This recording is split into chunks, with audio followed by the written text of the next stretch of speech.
Okey, baik, kita sambung sesi pembelajaran kita berkaitan dengan chapter kelima, iaitu Determination of Natural Frequency and Mode Shape. Dalam subtopik ini saya akan ajar pada para pelajar berkaitan dengan Fundamental Frequency of Beam and Shaft. Jadinya untuk macam mana para pelajar mengira natural frequency pada beam dan shaft ini kaedahnya berbeza. Ianya perlu menggunakan so-called the second moment of inertia ataupun value of I. Sebab dalam beam and shaft ni, basically kalau yang ini adalah rotating shaft, tidak gagal belajar, yang ini adalah rotating shaft, dan setiap rotating shaft ni akan ada mass. Contoh untuk case ni ada mass number 1, mass number 2 dan seterusnya adalah mass number 3. Dan bila adanya mass, bila shaft tersebut berpusing, ianya akan mengalami deflection. So deflection ni lah yang kita nak kira, depends menggunakan equation rotation structure.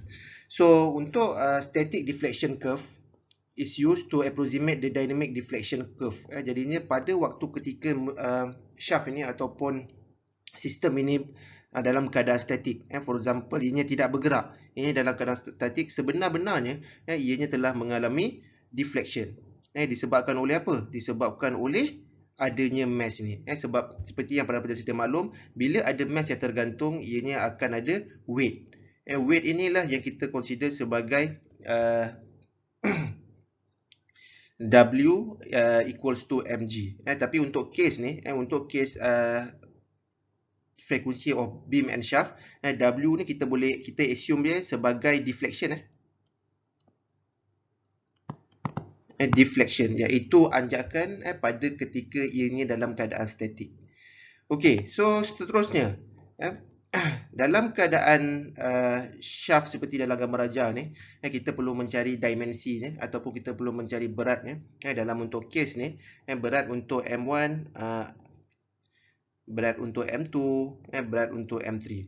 Dan notation yang kita perlu cari adalah omega W1, W2 dan seterusnya W3. Dan ianya ada kaitan berkaitan dengan length. Length daripada titik O kita, for example, pada left side ni adalah titik origin yang asal. So daripada titik origin kepada mass number 1 adalah L1, kita perlu tahu berapa nilai dia. Daripada mass number 1 kepada mass number 2 L2, kepada mass number 2 ke number 3 adalah L3, kepada mass number 3 ke fixed support iaitu adalah L number 4. So basically setiap panjang ni kita boleh kira ataupun dalam soalannya akan diberikan lah. Okey, frequency of beam and shaft ini juga ianya menggunakan konsep yang sama, iaitu konsep potential energy and kinetic energy. Seperti yang para pelajar setia maklum bahawa potential energy adalah strain energy of the deflected shaft, iaitu di mana bila ada suatu shaft itu deflect, ini telah menyebabkan perubahan pada tenaga dalaman material tersebut.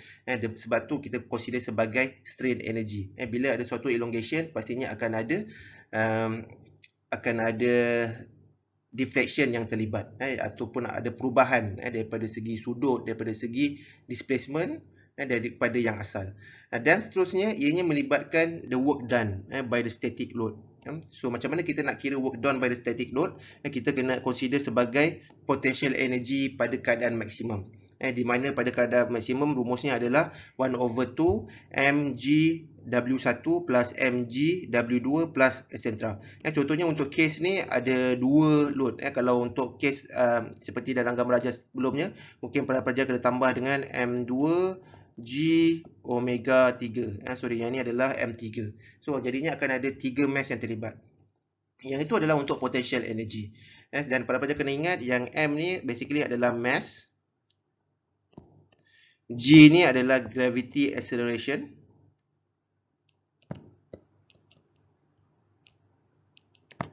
dan W ni adalah deflection. Deflection pada setiap shaft pada setiap mass. Okey, so yang itu adalah untuk potential energy. Seterusnya kita proceed dengan maximum kinetic energy. due to the masses, sebab setiap mass ianya mempunyai kinetic energy dalaman. So macam mana para pelajar nak kira T maksimum ataupun kinetic energy pada keadaan ianya maksimum, para pelajar perlu menggunakan konsep omega power of 2. Sebab apa? Ianya boleh berkaitan dengan rotation energy. Sebenarnya ianya adalah 1/2 omega power of 2 divide by mass 1 W1 power of 2 dan mass 2 W2 power of 2 dan seterusnya. Untuk kes yang seperti dalam gambar dan seterusnya mungkin M3 W3 power of 2.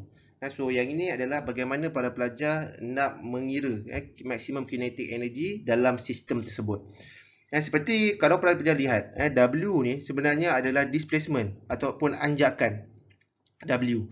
Sebab tu kalau ikutkan kat sini, kalau T maksimum ataupun kinetic energy 1/2 M X double dot power of 2. Yang ni adalah untuk potential kinetic energy dan seterusnya untuk potential energy 1/2 K X power of 2. So kalau pelajar susun balik, pelajar lihat balik, ianya ada kaitan rapat yang sama, kaitan yang sama. Dan seterusnya macam mana kita nak pastikan seperti yang slide yang sebelumnya saya dah ajar, iaitu dari segi Rayleigh method, di mana pada ketika Vmax sama juga dengan Tmax, iaitu energy conserve, kita boleh make it equal dan kita boleh gunakan this particular equation untuk menyelesaikan ataupun untuk mengetahui natural frequency. So yang ini adalah natural frequency omega.